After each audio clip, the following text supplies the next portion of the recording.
Tai sveiki visi, iš tiesų labai malonu būti čia, tiek daug švietimo technologijų entuziastų, matau draugų, su kuriais daug metų bendravome. Ir šiandien mano tikslas yra pasidalinti su jumis tuo, kas yra įmanoma. Žvelgiant būtent iš technologo perspektyvos, ką aš matau, ką kiti ekspertai mato, ateina, kad mes galėtume pagalvoti, kaip tai pritaikyti švietime. Aš pats esu iš mažo miestelio, Pabradės, mano seneliai buvo mokytojai, aš mačiau, kaip jie keičia gyvenimus, kaip jų mokiniai dėkoja jiems po 30-40 metų. Tai vat, ir pats kažkaip tai pamilau tą švietimą ir keliavau į jį. Iš tiesų, BDegree užsiema naujausių pažangių technologijų mokymų. Ir čia yra žmogus, apie kurį aš papasakosiu savo paskutiniai skaidriai. Per pandemiją norėjome padėti būtent Lietuvos švietimui, kadangi vystėme EdTechus, tai tie EdTechų entuziastai susibūrėme, įkūrėme EdTech Lithuania ir tuo metu teko susipažinti su labai daug švietimo problematikos, galimybių, viskas labai greitai keitėsi ir nuo to laiko mes visą laiką advokatavom tas technologijas švietime. Ir netgi teko man sudalyvauti tokiam svarbiam mano supratimu tyrime, kurį užsakė Lietuvos mokslo taryba, jį darėme kartu su KTU ir Visionary Analytics. Ir būtent ten bandėme sukurti scenarijus, kaip tas EdTechas galėtų būti diegiamas švietimo sistemoje. Tai taip pat prie to sugrįšiu. Ir paskutinį dalyką jums papasakosiu, yra toks EACC, turbūt mažai kam žinomas, bet jeigu nueisite į Twitterį ir būtent į technologų tuos ratus, tai čia yra toksai judėjimas, vadinasi Effective Accelerationism, kuris sako, kad per technologijų pažangą mes iš tiesų galime išspręsti visas pasaulio problemas. Užtat vystykime technologijas, bandykime jas taikyti ir tikrai viską išspręsime, švietimas yra viena iš jų. Taigi, tos technologijos labai greit vystosi iš tiesų. Ar pagalvotumėt, kad tik tai 2007 metais atsirado iPhone'as, kuriame buvo visos programėlės, iš esmės pradėjom tada gyventi telefonuose po truputį. Tai buvo didelė revoliucija. O kiek metų praėjo? 17 tik tai metų. Ir dabar mes jau turime dirbtinį intelektą telefone ChatGPT. Kiek iš jūsų naudoja ChatGPT bent kartą savaitę? O kasdieną? 40%, sakyčiau. Aš tai pusę savo laiko turbūt praleidžiu su dirbtinio intelekto įrankiais. Dirbtinio intelekto įrankiai man padeda pasiekti daug daugiau, daug greičiau, tik tai reikia mokėti juos įvaldyti.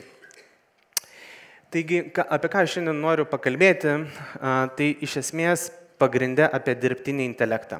Kaip dirbtinis intelektas pakeis žmogaus vaidmenį. Iš tiesų vyksta ir kitos ten technologinės revoliucijos, bet jos taip smarkiai žmogaus neįtakoja. Jos tiesiog padeda visai technologijų raidai, bet dirbtinis intelektas iš esmės pagreitina žmogų. Nes jis padeda taip pasakius, praplėsti intelektą, su kuriuo mes dirbame kiekvieną dieną, užtat mes galime pasiekti daugiau.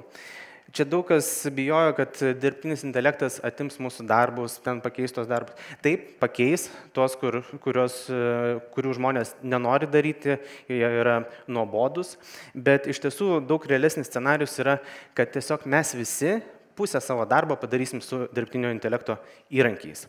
Ir aš būtent matau, kad mes judame tą kryptimį. Bet kasgi yra tas dirbtinis intelektas ir ko jis skiriasi nuo intelekto, iš tiesų ir žmogaus smegenis galima įvertinti per būtent skaičiavimų prizmę, kaip kompiuterį. Nes iš tiesų mes gauname kažkokį inputą iš aplinkos ir darome kažkokį outputą. Tai jeigu taip skaičiuojant, žmogus pasieks, dirbtinis intelektas, kad pasiektų protingiausio žmogaus lygį, jam reikia būti 10⁻⁶ nuo dabar, tai iš esmės 6 orders of magnitude paprogresuoti, o paskutinius kelis metus mes progresavome daugmaž po 2 orders of magnitude.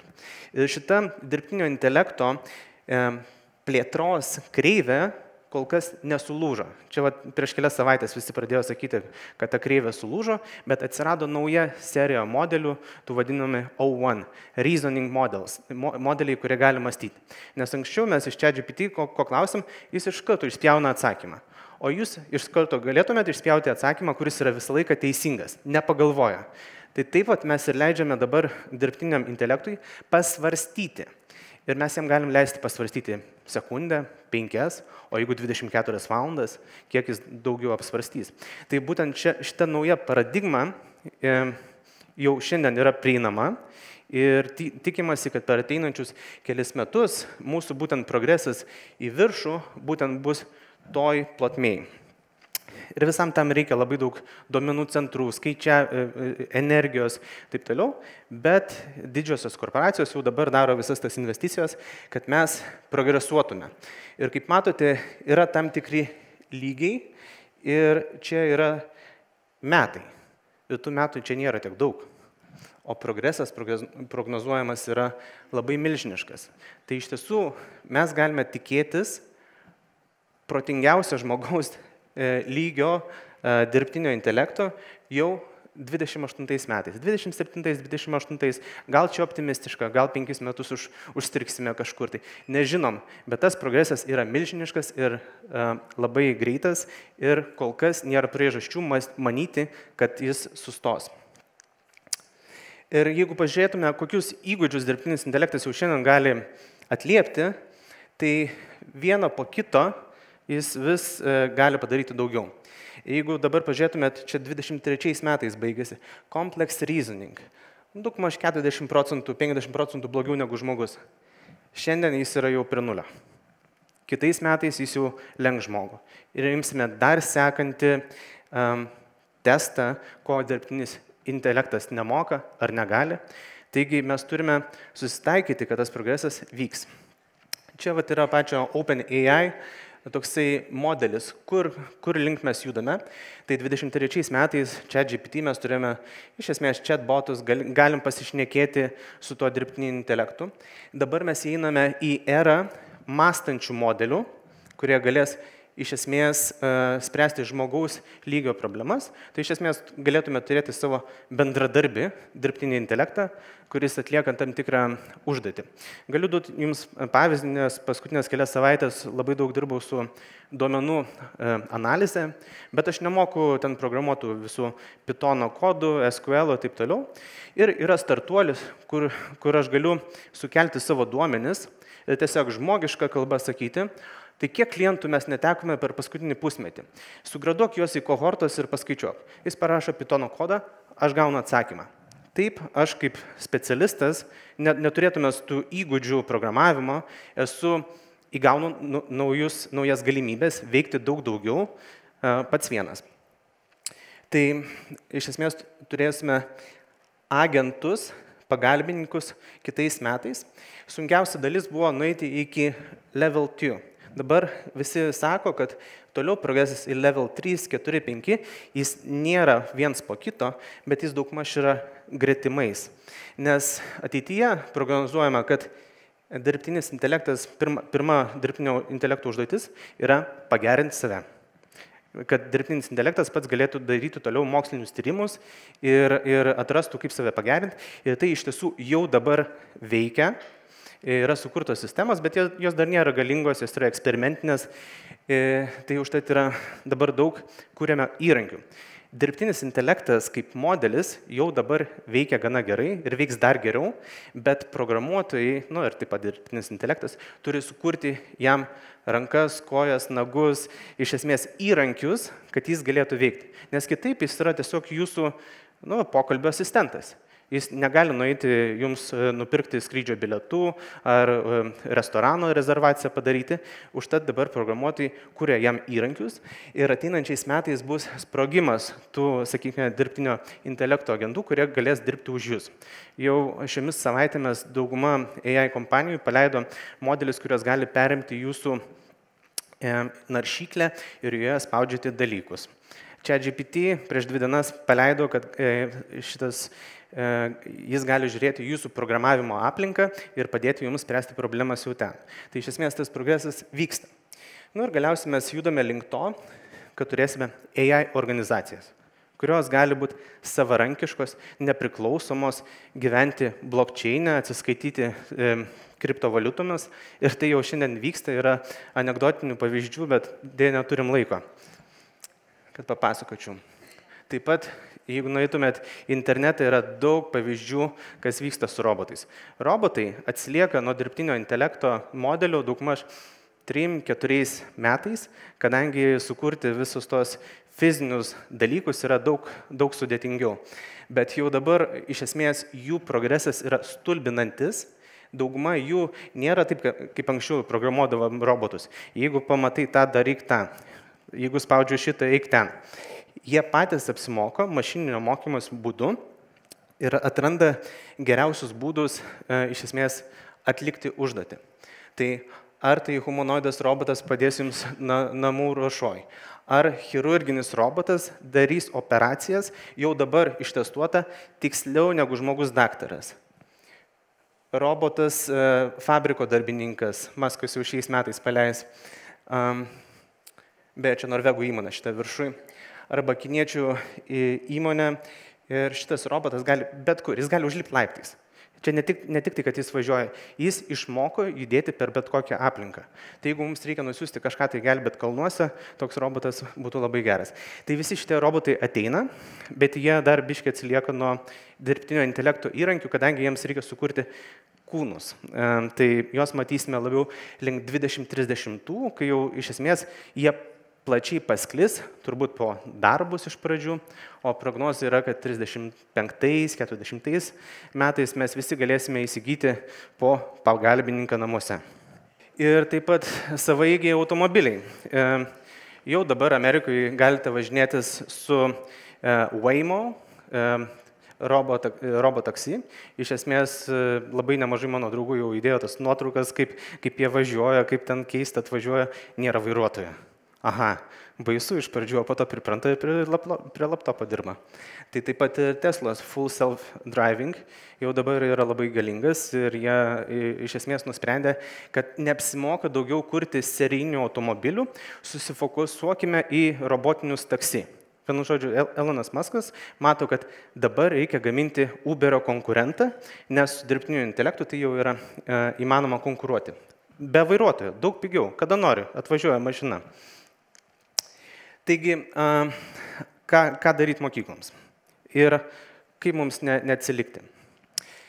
Iš esmės, čia didelė skaidrė, nespėsiu aš jūs papasakot, bet 20-30 metais, kaip ir ChatGPT dabar galite paprašyti, išmokyk manęs kažko tai, papasakok man kažką tai, taip, dirbtinis intelektas jums galės padėti realių laikų.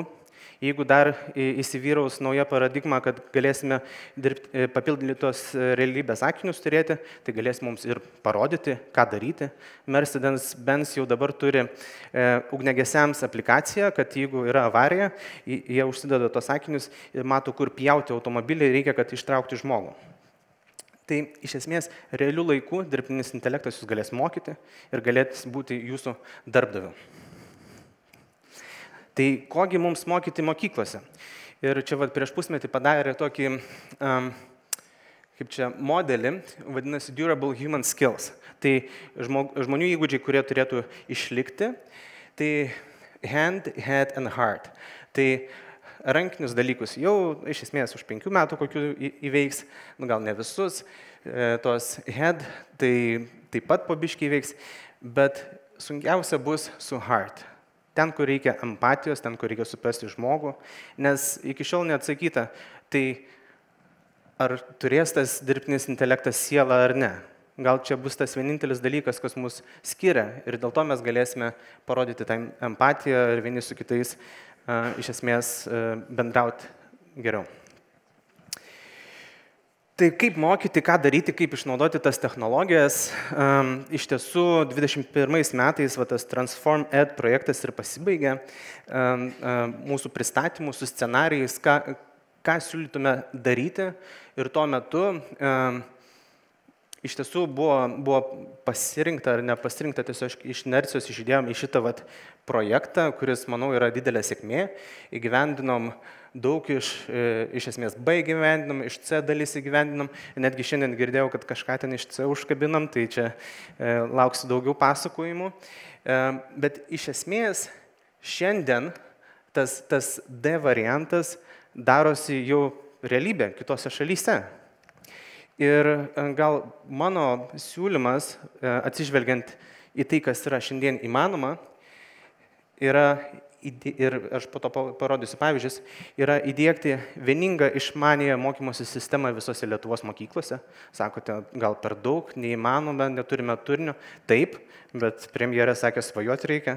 Gal reikia mums čia pirkti kažkokią sistemą, kaip Palantyrą nusipirkom kažkodėl tai už 37 milijonus eurų. Reikia valstybės duomenims apdoroti, bet gal ir švietimui reikia tokios sistemos.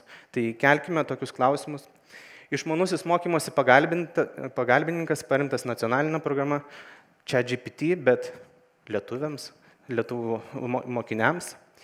Ir kiekvienam mokiniui pritaikytas mokymosi kelias. Be pirmo dalyko, šito dalyko mes negalime užtikrinti, bet kitose šalyse tai jau tampa realybė. Taigi, kokias naudas galime jau šiandien pasiūlyti visiems? Tai mokiniams nuolatinė pagalba mokantis, tas asistentas, individualus tempas, iš esmės, jeigu galėtume turėti mokymosi kelius, pasiūlyti sekančią pamoką, kuri būtų aktuali jo mokymosi greičiui ir kitiems aspektams, ir pasiruošimas ateities darbams. Jeigu mes šiandien leidžiame mokiniams dirbti su dirbtiniu intelektu, ateityje jie ir dirbs su dirbtiniu intelektu. Žinoma, reikia mokyti bazinių įgūdžių, bet taip pat reikia integruoti ir tai, kaip pasaulis dirba šiandien.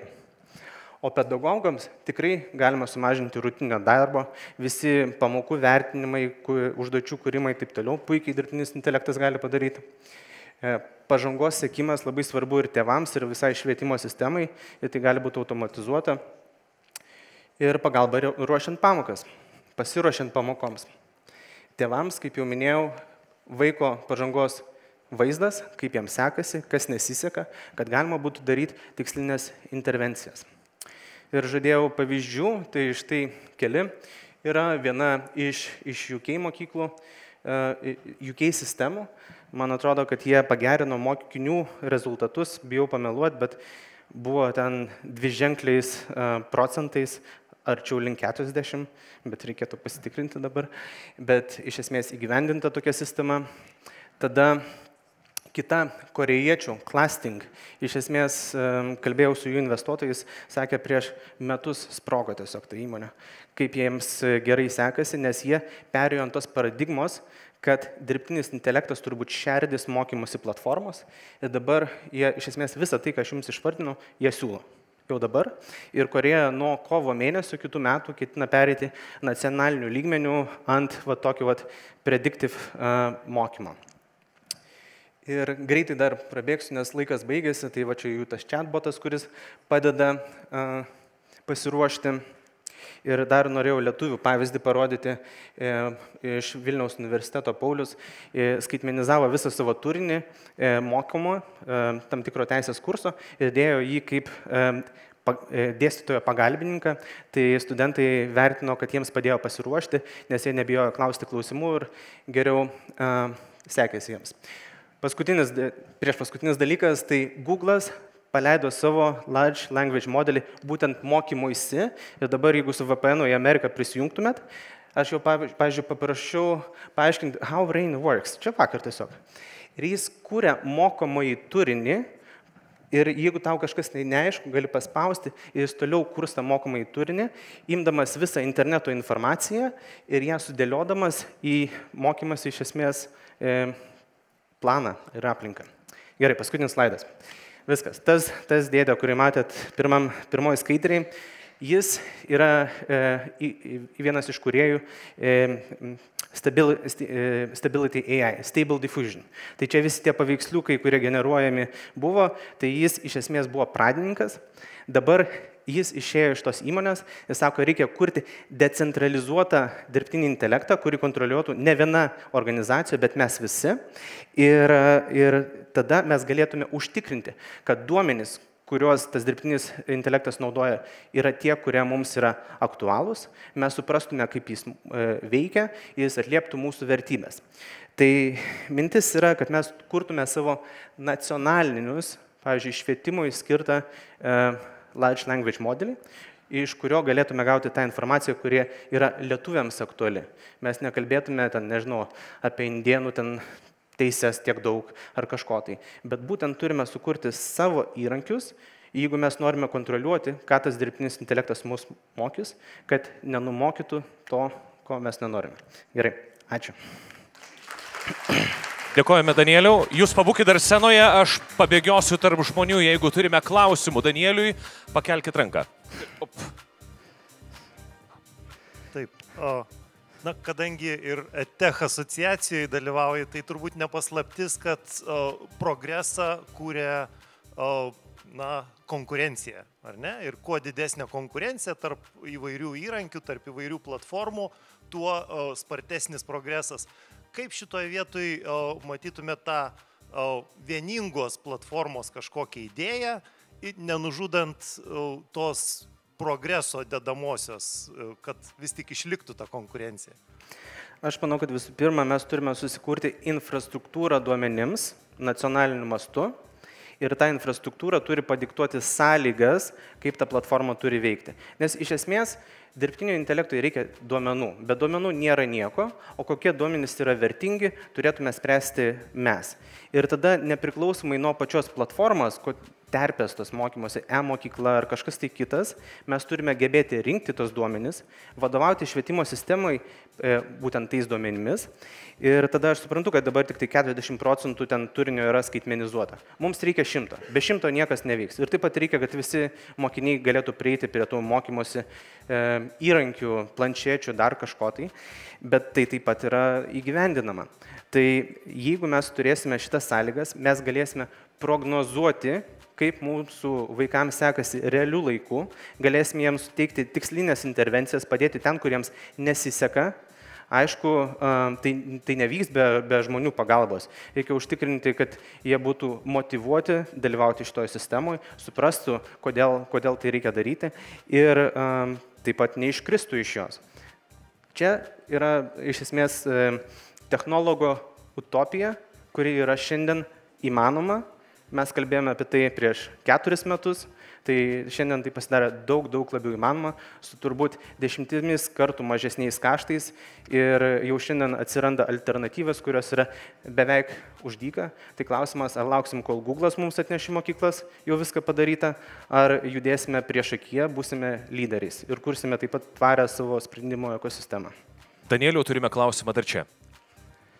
Labadiena, Rita. Ačiū Jums labai už svarbų pranešimą ir ačiū, kad dirbate švietimo srityje, taip pat padedate. Na ir noriu paklausti jūsų, 100 klausimų kilo, bet vieną prašyčiau atsakyti. Jūsų vienoje skaidrėje buvo užrašyta, jei aš teisingai supratau ir pagavau, kad reikalingas švietimo valdymo standartas. Bet kitur jūs visur teigiate apie personalizuotą švietimą kaip būtinybę. Tai personalizuoto švietimo, ką mes žinom iki šiandien dienos, idėja, kad švietimo valdymo standartas nėra jokio standarto. Tai būtų standartas. Personalizavimas ir standartas nėra derantis dalykai. Iš to atėjo personalizavimas, įtraukusis ugdymas ir kita. Ką jūs turėjot galvoj, rašydamas ir personalizuotas, bet ir standartas? Ačiū. Aš turbūt turėjau omeny standartus kitiems dalykams negu personalizacija. Aš esu už personalizaciją ir matau, kad tai yra įmanoma. Tai galite to pačio ChatGPT paprašyti. Vakar tiesiog eksperimentą padariau, įkėliau matematikos bendrojo ugdymo programą, sakau, ką reikia išmokti 5-okui ir dabar patikrink mano žinias, kad aš suprasčiau, ką aš moku ir pasiūlyk man uždavinius, kad aš išmokčiau tai, ko nemoku. Ir visą tai jau šiandien gali padaryti ChatGPT, tai čia vat yra personalizacija, kaip aš ją įsivaizduoju. Reikia tiesiog turėti turinio, kurį jis galėtų pateikti, nes kitaip jis paims tą turinį iš savo atminties, kas gali būti mums neaktualu. O standartas yra būtent duomenims rinkti apie tai, kaip sekasi mokiniui, kokiu būdu mes fiksuojam pasiekimus, kokiu būdu mes iš esmės kūrėme mokinio žinių modelį, ką jis supranta, ką jis nesupranta. Matau, kad nesutinkate, tai galėsime pakalbėti turbūt po pranešimo daugiau, bet ačiū už klausimą ir ačiū visiems, kad išklausėte.